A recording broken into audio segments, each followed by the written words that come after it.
Je vais commencer, si vous êtes prêts. Donc déjà, merci à vous d'être présents aujourd'hui pour la soutenance de mon projet de diplôme. Donc à mon tour, je vais me présenter rapidement. Donc avant d'intégrer Strat, j'ai réalisé une mise à niveau en art appliqué, puis j'ai intégré un BTS en design de communication espace et volume. Ensuite, j'ai intégré Strat en 3e année où j'ai réalisé cette expérience auprès de Juliette chez Même Cosmetics. Par la suite, en 4e année, j'ai réalisé un échange à l'UQAM en design graphique à Montréal. Et cette année, en même temps que mon projet de diplôme et mon mémoire, j'ai réalisé un stage auprès de Jeanne-Marie Devance, ceux qui la connaissent, afin de l'aider à développer sa marque Obay Osmotique, qui est un projet de bijoux et objets en céramique à parfumer. Donc aujourd'hui, je vais vous parler du thème de la santé mentale. Donc c'est un thème qui m'intéresse particulièrement puisque je prends en compte la santé globale. Pour moi, il est aussi important d'avoir une santé corporelle et une santé globale, d'en prendre soin. Et je me suis rendu compte au fur et à mesure que le sujet était tabou.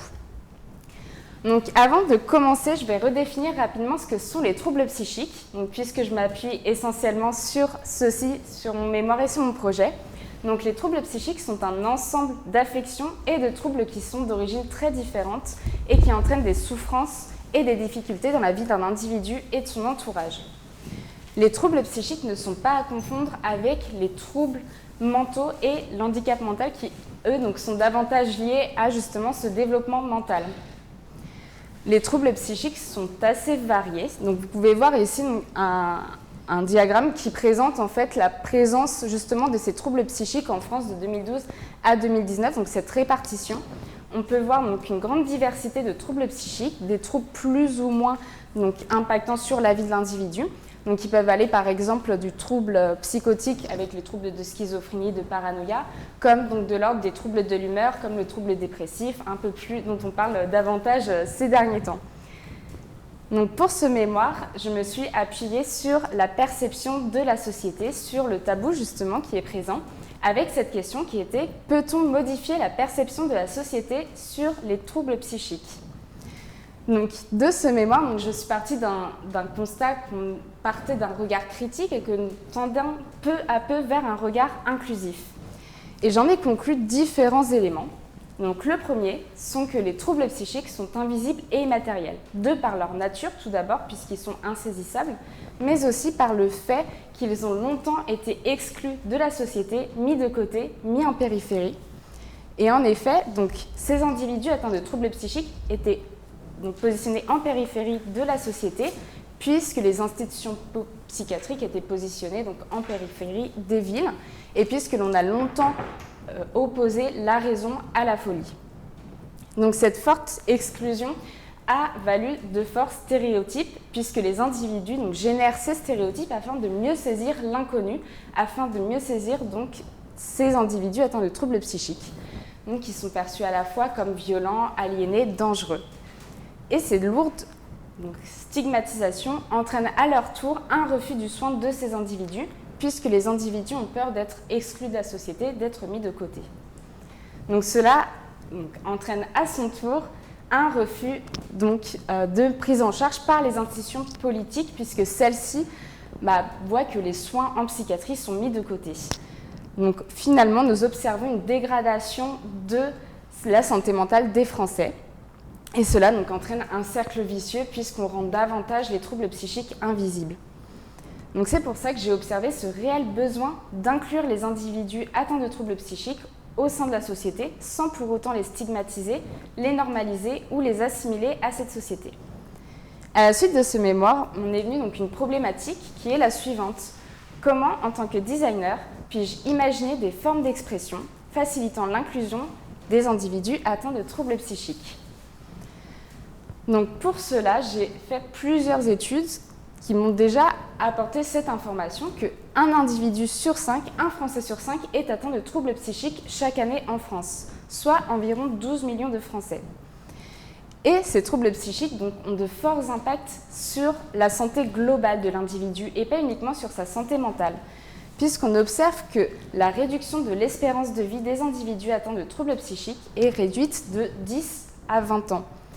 Et c'est en partie dû donc, au taux de suicide qui était en 2019 en France de 10 000, quant à 220 000 tentatives de suicide. Donc ces forts impacts, on pourrait se demander comment les éviter, de quelle manière. Et c'est là dont nous parle donc Mathias Rio de dépistage. Donc Mathias Rio, psychologue que j'ai eu l'occasion de rencontrer. Donc il a pu me confier que le dépistage gagnerait à être accentué vu les dégâts causés par les troubles psychiques et le retard de la prise en charge. Donc c'est à ce moment qu'on se demande quand placer ce dépistage, à quel moment. On peut observer que l'apparition des troubles psychiques se situe donc aux 15-25 ans de l'individu. Puisqu'en effet, donc c'est une période un petit peu complexe pour l'individu, il se construit, il s'adapte aux changements liés à son corps, liés donc à sa vie en général, ce passage de l'enfance à l'âge adulte. De plus, il s'autonomise peu à peu, il commence à avancer seul par lui-même. Et puis, il se construit son identité. Donc, il se positionne face aux autres, il essaye de se placer dans la société, de comprendre un petit peu son enjeu en quelque sorte, et il se construit aussi socialement.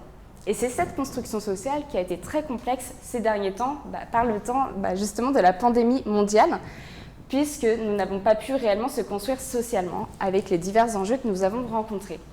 Donc c'est pour ça que cette pandémie a entraîné de forts impacts sur la santé mentale des jeunes, puisqu'en effet, en janvier 2021, 31% de ces jeunes étaient impactés et avaient un trouble psychique, donc ce qui est 11 points de plus que la population générale. Et cette population, donc, des 18-24 ans, sont à 61% à dire que cette pandémie impactera fortement donc, leur santé mentale dans le futur. Et en effet, on a pu voir émerger différentes problématiques et différentes offres qui ont proposé de pallier à ce problème, comme par exemple l'apparition de chèques psy proposés par le gouvernement. Or, ces chèques psy entraînent un nouveau problème puisque les individus ne savent pas réellement qui consulter en cas de troubles psychiques. Et c'est ce que m'a confié Julie, qui est atteinte d'hyperphagie, donc une variante de la boulimie, qui a mis 8 ans avant de trouver le soin qui lui correspondait, en sachant qu'elle-même travaillait dans le secteur médico-social. Donc Julie a auparavant consulté 2 psychologues et un hypnothérapeute avant de consulter donc, un kinésiologue qui lui correspond pleinement à ses besoins. Et c'est un problème que l'on peut observer chez plein d'autres individus. Donc, comme nous le dit donc, cette étude, qui nous confie que 46% des jeunes seulement considèrent être bien informés sur les personnes à consulter en cas de troubles donc en santé mentale. Et seulement 56% de ces jeunes considèrent être bien informés donc justement sur qui consulter en cas de questions sur leur santé mentale. Et justement, on peut se questionner sur où trouver, qui consulter en cas de troubles de santé mentale.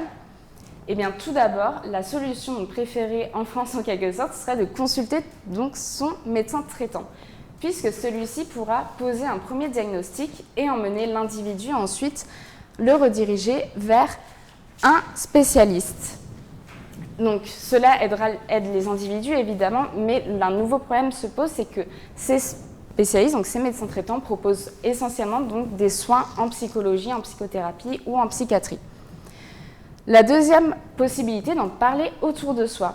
Or, en parler autour de soi est, comme j'ai pu le dire auparavant, un réel souci pour certains individus qui ont peur d'être rejetés, d'être stigmatisés à l'annonce de leurs problèmes en santé mentale. De plus, il est parfois compliqué de pouvoir poser des mots sur nos émotions, sur notre état émotionnel et de pouvoir donc parler justement librement de tout ça. Le dernier biais qui est proposé, c'est de pouvoir aller sur les plateformes dédiées, donc qui émergent peu à peu. Donc ces plateformes sur lesquelles les individus peuvent parler librement, peuvent s'exprimer comme ils le souhaitent en toute intimité et de leur propre choix. Cependant, donc, on peut voir, et je vais vous le montrer, que ces offres actuellement ne sont pas réellement adaptées à chaque individu. Puisqu'en effet, on peut voir sur les différentes offres qu'on base uniquement les thérapies sur la psychologie, sur donc justement des psychothérapeutes, ce qui ne conviendrait pas forcément à tous les individus, puisque vous avez pu voir auparavant la variété et la diversité de tous les troubles psy existants. Et de plus, donc, ces différentes offres demandent à l'individu de poser le problème, d'écrire pourquoi, pour quelles raisons il souhaite consulter un spécialiste pour pouvoir se soigner. Donc l'individu doit se poser un autodiagnostic, cet autodiagnostic qui est très complexe à réaliser puisque l'individu ne peut pas savoir réellement pour quelles raisons il souhaite rencontrer, comme nous le confie Lucie Marguerite, psychologue. Un individu ne peut pas savoir s'il agit de telle manière parce qu'il a un trouble psychique ou s'il agit de telle manière comme n'importe qui d'autre en quelque sorte. De plus, cet autodiagnostic est aussi vecteur de stéréotypes, puisque lorsqu'on pose justement donc un diagnostic sur l'individu se destitue peu à peu de sa singularité, comme a pu me confier donc Pascal Olivier, qui est psychanalyste dans un hôpital de jour pour enfants. Lorsque l'on pose le diagnostic sur l'individu prendra ce diagnostic en premier trait de caractère en quelque sorte. De toutes ces études, donc, j'ai pu en conclure ces différents éléments. Donc, tout d'abord, malgré cette demande grandissante de soins en santé mentale, les individus ont encore du mal à trouver le soin qui leur correspondrait et qui pourrait les aider à avancer.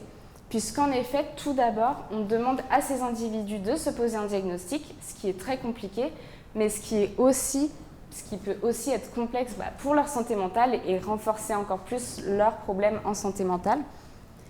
De plus, il y a peu d'informations sur les soins existants. Il y en a davantage sur les troubles en soi, sur les différents troubles psychiques existants, mais peu sur la solution. Et enfin, donc, il y a cette forte peur du rejet. Les individus n'osent pas en parler autour d'eux de peur d'être différents. Donc, c'est pour ça que j'ai décidé de créer un projet qui répondra à ces différents objectifs. Tout d'abord, donc, sensibiliser à l'aide d'une médecine préventive qui permettra de diagnostiquer au plus tôt les troubles psychiques chez l'individu, qui permettra donc justement de prévenir la maladie avant que les impacts soient plus lourds. Ensuite, sensibiliser en informant sur la diversité des soins qui existent et plus sur la diversité des troubles psychiques qui existent, afin d'offrir justement la solution plutôt que le problème.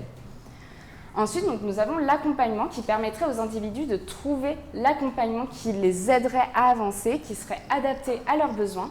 L'accompagnement en permettant aussi un suivi continu, puisqu'actuellement, entre 2 séances en thérapie, il n'y a pas de réel suivi, puisque évidemment, le thérapeute ne peut pas se rendre chez l'individu. Enfin, donc, nous avons la rencontre qui permet donc, de créer une certaine communauté, donc de créer le partage et de aussi créer cet ensemble, d'organiser des événements pour que les gens puissent se rencontrer, se sentir aidés et soutenus. Donc, afin de répondre à tous ces objectifs et aux enjeux dont je vous ai parlé auparavant, j'ai décidé de créer Prism. Donc Prism qui est tout simplement la plateforme de réponse individuelle en santé mentale. Et plus exactement, Prism qui est donc une plateforme, une application qui permet à chaque individu de trouver l'accompagnement en bien-être mental qui serait adapté à leur singularité, adapté à leurs besoins, et cela donc à l'aide de la couleur de leurs émotions. Puisqu'en effet, donc, Prism propose aux individus de se libérer sur leurs émotions, de pouvoir en parler librement, de pouvoir s'exprimer justement à l'aide de la couleur. Puisque nous le savons, la couleur a d'une part donc, ces symboliques très fortes culturelles, donc assez fortes en interprétation, mais aussi donc, un lien très intime avec chaque individu, puisque nous avons tous un lien subjectif avec la couleur.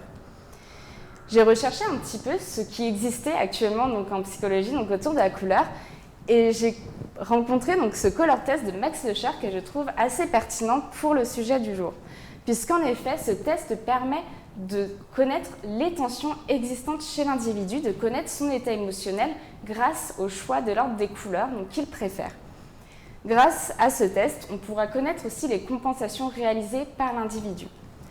Donc, vous allez comprendre pourquoi je vous parle de ce test, puisqu'en effet, je m'appuie sur celui-ci pour mon projet que je vais continuer à vous présenter, puisqu'on va partir justement dedans directement dans ce parcours. Donc, par rapport à Prism, on passe tout d'abord par la découverte. Donc, la découverte qui se réalise directement dans l'espace public, puisqu'en effet, on essaie de sensibiliser un maximum les individus. Donc, pour cette première campagne qui pourrait se dérouler dans des affichages de gares, on offrirait à l'individu donc différentes affiches colorées qui poseraient une question chacune. Ces questions sont liées à l'image et demandent à l'individu la manière dont il perçoit l'image justement, puisqu'il y a deux biais d'interprétation. Cela permet à l'individu de se questionner lui aussi, de rentrer quelque peu en introspection avec cette question. Ensuite, l'individu sera curieux de se rendre, sera incité à se rendre sur l'application et aura comme seul élément que Prism est une plateforme de réponse individuelle en santé mentale. Donc ces différentes affiches pourront être positionnées dans divers lieux publics afin de, justement, comme je disais, de sensibiliser un maximum les individus. Ensuite, nous avons donc les flyers qui fonctionneraient un peu de la même manière que les affichages, c'est-à-dire toujours avec cet élément assez fort en interprétation, avec cette question dichotomique et avec cette incitation à se rendre sur l'application. Sauf que cette fois-ci, il y a un nouvel élément qui est celui de choisir le flyers, la couleur qui nous attire le plus, donc comme le fait par exemple le livre de Max Locher, le Color Test. Et en effet, l'individu pourra choisir son flyers, que ce soit dans des campagnes marketing par exemple, de strict marketing, ou dans par exemple des pharmacies ou chez son médecin traitant. Enfin, la dernière manière de connaître Prism serait des campagnes publicitaires vidéo qui seraient sur les réseaux sociaux. Et cette fois-ci, donc, on serait beaucoup moins mystérieux et les individus en sauraient un peu plus sur ce qu'est Prism. Je vous laisse découvrir à votre tour.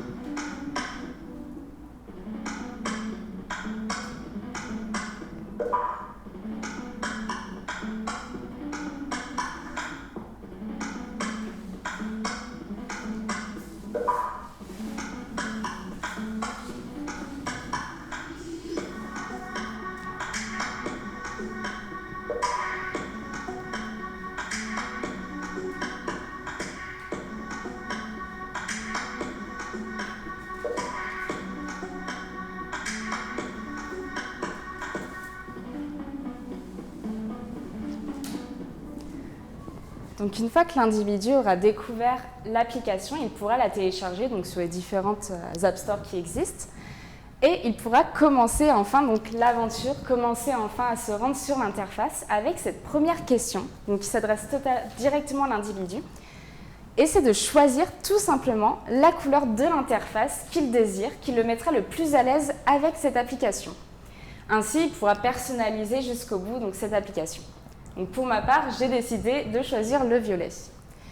Donc une fois que l'individu a pris connaissance donc, de la plateforme, a pu renseigner cette information, il pourra commencer tout simplement le test.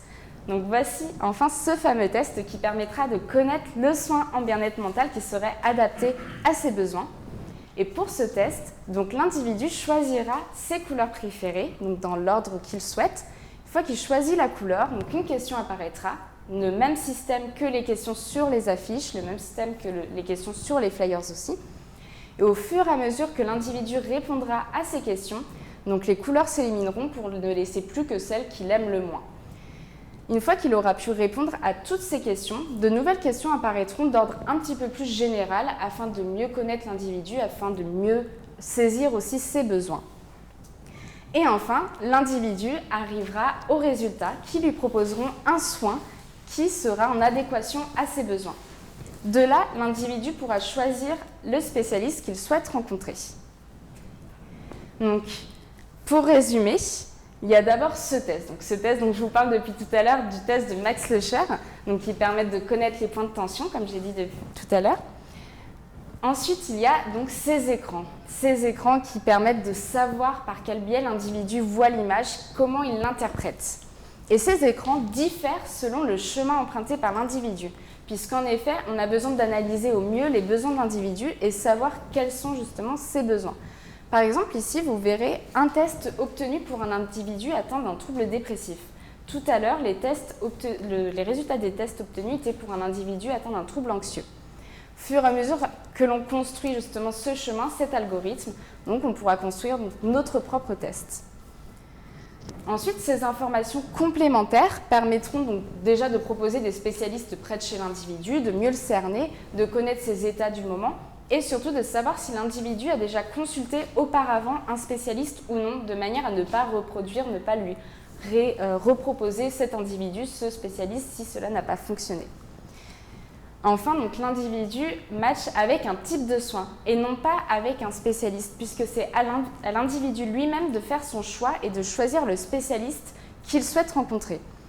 Puisqu'en effet, donc sur chaque fiche de spécialiste, une vidéo sera proposée, donc filmée au préalable par Prism, où le spécialiste expliquera ses méthodes. Comme cela, l'individu pourra les connaître et pourra savoir s'il pourrait être à l'aise avec la manière de s'exprimer du spécialiste ou non. Une fois que l'individu a fait son choix du spécialiste, il peut prendre rendez-vous et avant cela, donc s'inscrire sur l'application. Et pour s'inscrire, l'individu doit choisir la couleur qui le représentera tout au long de son parcours. Cette couleur ne lui appartiendra qu'à lui. Ce sera à la fois sa photo de profil et en même temps son pseudo. Comme ça, il sera anonyme sur la plateforme et en même temps, il pourra conserver sa singularité. Donc, une fois que l'individu a pris rendez-vous, il rencontre une première fois le spécialiste. Et de là, donc, le spécialiste pourra interpréter les résultats de son test, et cela donc, à l'aide d'un kit qu'il aura obtenu lors de son inscription sur la plateforme. Donc, ce kit est composé d'un livre qui permet de révéler la santé mentale à l'aide des couleurs. Ce kit permettra aussi d'accompagner tout le long l'individu dans ses suivis, puisque chaque jour, l'individu sera invité à rentrer la couleur de ses humeurs du jour afin d'exprimer au mieux ce qu'il a ressenti et d'obtenir une continuité dans ses humeurs, dans son suivi justement. Pour expliquer brièvement pourquoi cette couleur, ça lui permettra vraiment de s'appuyer dessus pour pouvoir expliquer ce qu'il ressent. À la fin de la semaine, il obtiendra donc l'arc-en-ciel de sa semaine qui lui permettra d'obtenir donc la continuité dans son soin et de pouvoir donc se poser dessus pour comprendre vraiment de semaine en semaine comment cela aura évolué. Ces arcs-en-ciel, l'individu pourra aussi s'appuyer dessus pour l'utiliser donc en signature sur l'espace d'échange sur l'application. Ainsi, il pourra s'exprimer plus librement, pouvoir expliquer ce qu'il ressent, parler de divers sujets donc, autour des soins par exemple, mais aussi de lui, son état émotionnel, et créer réellement donc, cette notion de partage, de communauté. Cette notion de partage est assez importante pour Prism et c'est pour ça que nous avons une forte présence aussi sur les réseaux sociaux. Donc par exemple avec cette proposition de créer un hashtag, donc #monprism, qui permettrait aux individus de partager une image et de dire donc, de quelle manière il perçoit cette image, lui permettant ainsi de s'exprimer pleinement et de parler justement davantage de ses émotions de façon plus libre. Sur ces réseaux sociaux, donc, nous pouvons aussi informer les individus sur les soins, puisque c'est un autre objectif de sensibiliser sur les soins existants. Donc ces diverses informations seront sur divers réseaux sociaux et par exemple aussi sur YouTube, donc avec la présence de webinaires avec les spécialistes qui pourront parler de leur méthode. Les informations seraient aussi tout simplement sur la plateforme pour que les individus puissent chercher par eux-mêmes le soin qui pourrait leur correspondre s'ils ont envie de faire le chemin tout seuls de leur côté aussi. Enfin, donc, comme je disais, Prism est ce moyen de pouvoir rencontrer, de pouvoir créer une communauté. Donc on a créé un espace sur lequel les individus pourraient trouver les événements près de chez eux pour pouvoir sortir. Et en effet, donc, l'individu pourra chercher de différents thèmes d'événements, comme par exemple ici un événement sportif afin de rencontrer. Donc cet événement est une course solidaire permettant de rendre accessible à tous les soins en santé mentale et donc serait organisé à la fois par Prism mais par d'autres associations donc en santé mentale. Et pour celle-ci, donc rien de plus simple, s'inscrire tout simplement à l'aide de sa couleur, donc sa couleur qui représente chaque individu, la couleur de notre profil, et pouvoir courir donc justement en portant sa couleur et pouvoir conserver toujours sa singularité, même en étant donc auprès des autres. Donc enfin, pour conclure, j'ai voulu réellement répondre à ces 3 objectifs qui étaient sensibiliser, accompagner et rencontrer. Donc sensibiliser à l'aide déjà de cette campagne publicitaire qui serait présente dans tout l'espace public. Donc à la fois l'espace urbain mais aussi les réseaux sociaux. Ensuite, sensibiliser en informant sur la solution avant d'informer sur le problème en soi, ce qui peut être un peu anxiogène aussi pour l'individu. Ensuite, donc, nous avons le deuxième objectif qui était accompagner. Donc, accompagner l'individu dans sa démarche grâce au test qui permettra de trouver justement ce soin qui sera adapté à ses besoins et à sa singularité. Et ensuite, donc, l'accompagner grâce au suivi de ses émotions pour voir une réelle continuité dans ses besoins, dans ses émotions, dans ses états émotionnels. Et enfin, donc, la rencontre, donc, grâce à cet espace de partage sur l'application, mais aussi grâce aux différents événements qui permettront aux individus de se rencontrer, de garder le cap, de partager, de pouvoir s'exprimer plus librement. Voilà, je vous remercie pour votre écoute et je suis à mon tour à votre écoute si vous avez la moindre interrogation. Et si vous voulez consulter d'ailleurs, en savoir un petit peu plus sur l'identité de Prisme, voilà, je vous laisse consulter. Merci.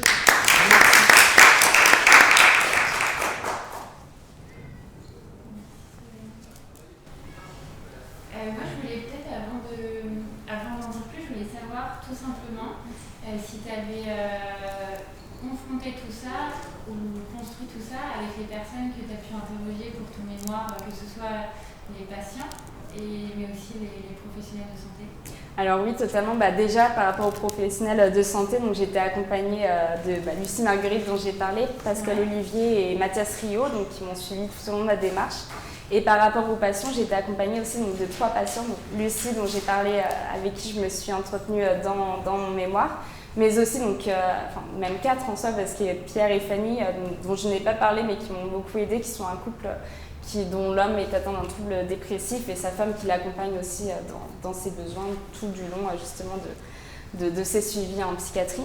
Et puis justement par Julie qui est atteinte d'hyperphagie et dont j'ai parlé aussi dans la soutenance. Parce que tu avais bien décrit dans ton mémoire, quand tu avais des entretiens. Oui. Oui. Et comment tu as procédé avec eux? Du coup, tu les as écoutés? Il y a déjà eu ces échanges que j'ai pu avoir et en fait au fur et à mesure je leur parlais à chaque fois de chaque étape de l'avancement et je leur demandais ce qu'ils en pensaient, s'ils étaient à l'aise avec ça ou pas.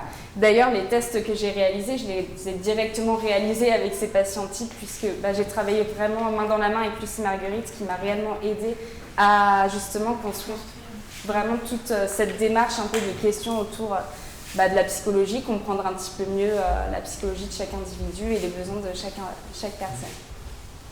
Je pense à 2 choses en voyant ton... Il y en a une, je vais regarder, je suis désolé, je prendrai mon téléphone pour retrouver la référence. Alors,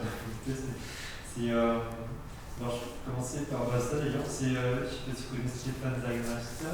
Pas du tout, non. C'est un grand designer. Il attache beaucoup d'importance au vécu, au bien-être, etc. Et il a publié sur son Insta il y a quelques jours un travail d'une personne qui a passé plusieurs jours à noter ses émotions sur une base de couleurs, mais aussi de formes. Okay. En tout cas, elle était liée avec les confinements, etc. Elle avait évoqué le besoin de poser sur une feuille un espèce de calendrier de l'avant et de ses émotions. Et j'ai pas pensé tout de suite, mais il y a ce travail de la couleur et l'introspection et puis du bilan. Et il y a autre chose aussi qui pourrait presque être la suite de ton diagnostic, dans ton outil de diagnostic, c'est tu connais une thérapie, la chromothérapie. Oui, je connais, je m'en suis renseignée. Une couleur forte sur une zone du corps, elle est traitée dans le noir et la couleur agit dans tout le... Donc, je sais pas, on n'y croit pas, mais en tout cas, il y a tout un travail sur la couleur qui fait écho, qui pourrait la suite aussi. Avec la continuité. Le niveau de soin pour être par rapport au pays. Parce que l'intéressant, c'est que tu as été vraiment voir des personnes, à la fois des professionnels et des potentiels. C'était inimaginable sinon de... C'est vrai que c'est vraiment un besoin de justement consulter les personnes, savoir aussi comment ils prennent la chose. Enfin, c'est important de savoir avec quoi ils seraient plus à l'aise et puis voir si ça fonctionne aussi auprès de psychanalystes et psychologues. Parce que sinon... Moi, je trouve que ce qui était très intéressant, c'est que tu as bien décortiquer le parcours du patient, les problèmes qu'il y avait à chaque moment d'information, d'accompagnement. Et j'ai trouvé du coup ta problématique très bien amenée par ce travail que tu as fait. Et ça se voit que ça a été fouillé et que tu as pu échanger avec des vraies personnes pour pouvoir en arriver là. Et comme je suis d'accord avec toi, c'est la base. Donc... Ouais, c'est ça. C'est évident.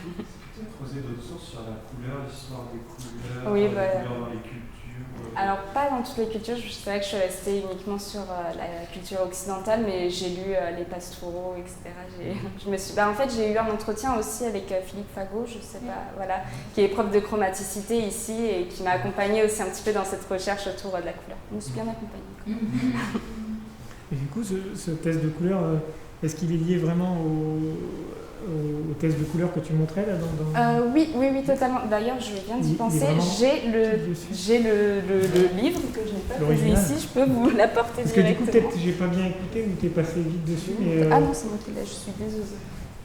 Ouais, j'avais pas bien compris si tu étais vraiment basé dessus tel quel, scientifiquement.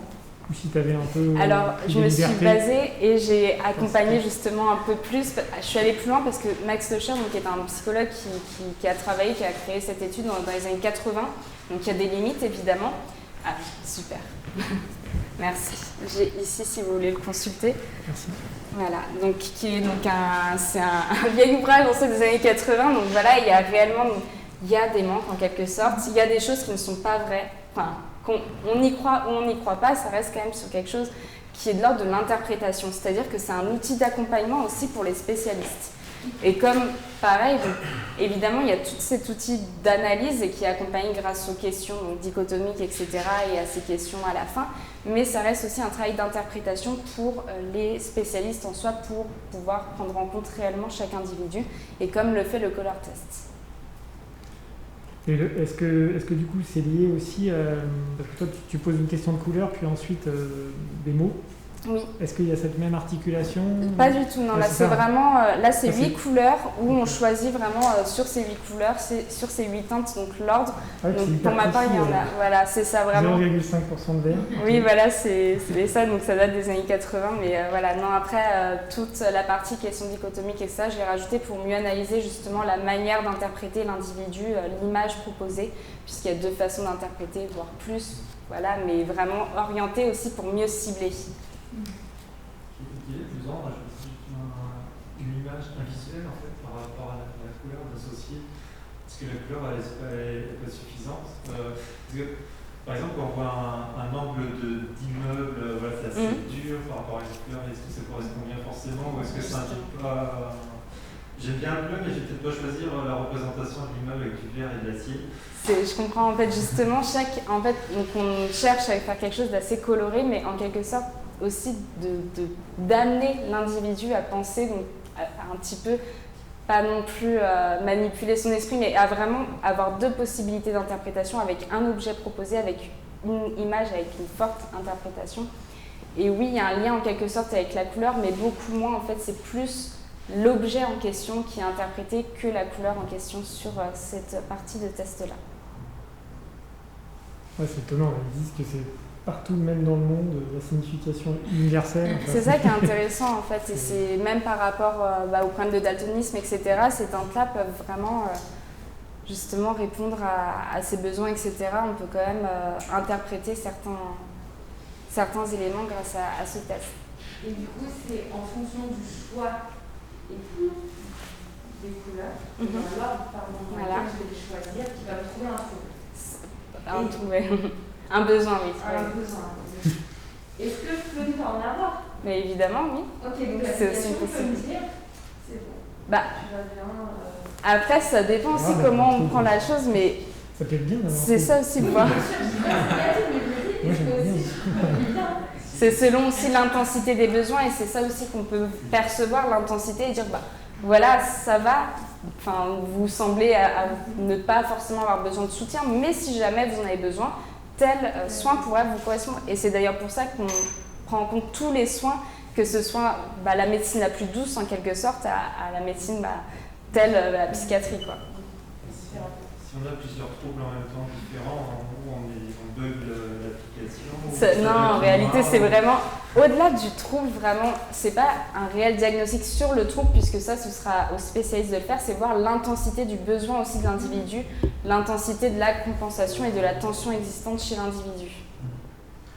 Peut-être tu l'as dit, mais pourquoi tu es partie sur la couleur? Il n'y aurait pas autre chose que la couleur pour définir pour moi, je pense que la couleur, vraiment, c'est la chose qui est à la fois la plus universelle et en même temps la plus intime liée aux individus. En fait, on a tous notre représentation de la couleur, on a tous un lien très étroit avec la couleur et une histoire avec celle-ci. Et par exemple, je suis sûre que j'ai pas la même vision du bleu que vous, par exemple, et c'est ce qui m'intéresse particulièrement.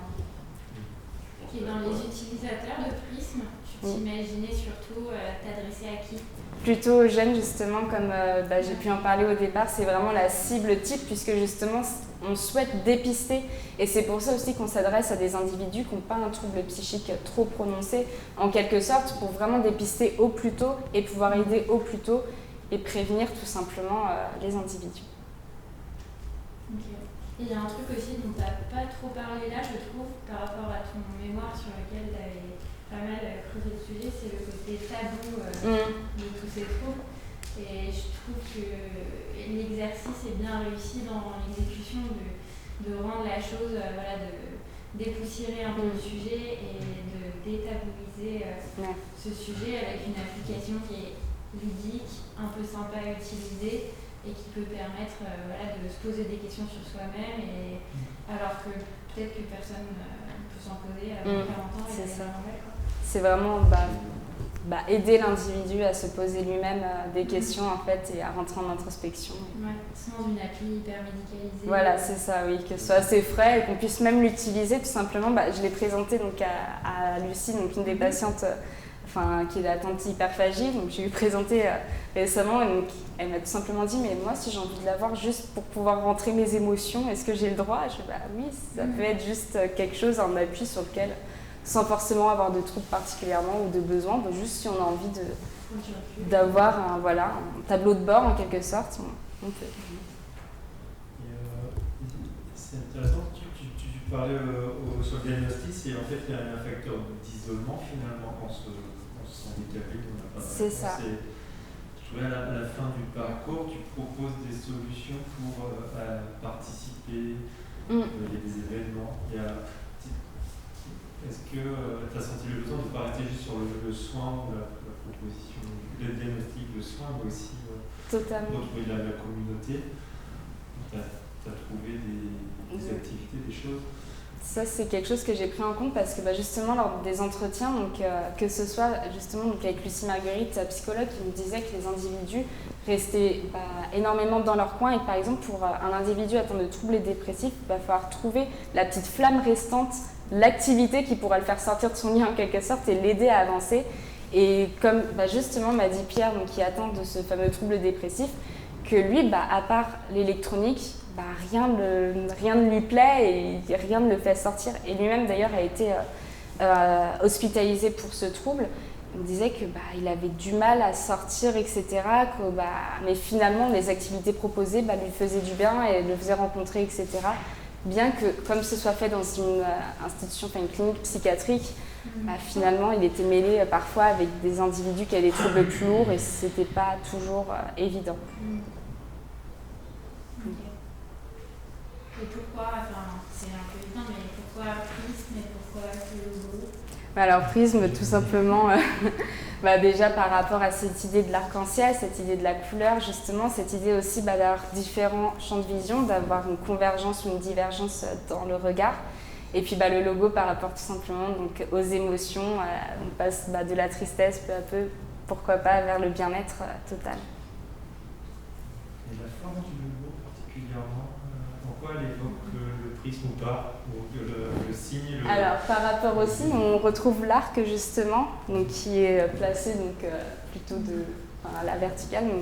C'était vraiment reprendre un petit peu ce mouvement d'arc et de...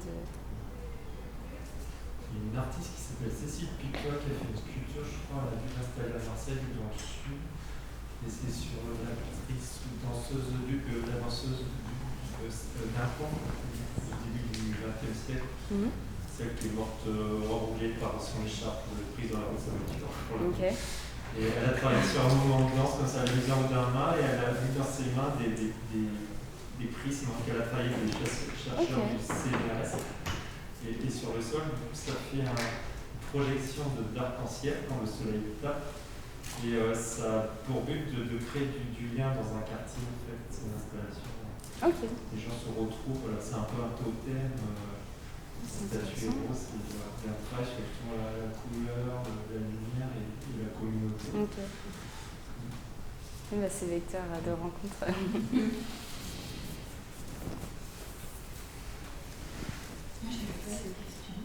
Non plus, merci. En tout cas, je sais pas si tu es comme ça d'habitude, mais ta diction est vraiment parfaite. Tu t'articules vachement bien. Merci beaucoup, parce que à l'inverse, je me suis trouvée plus stressée que la normale. Donc, mais merci.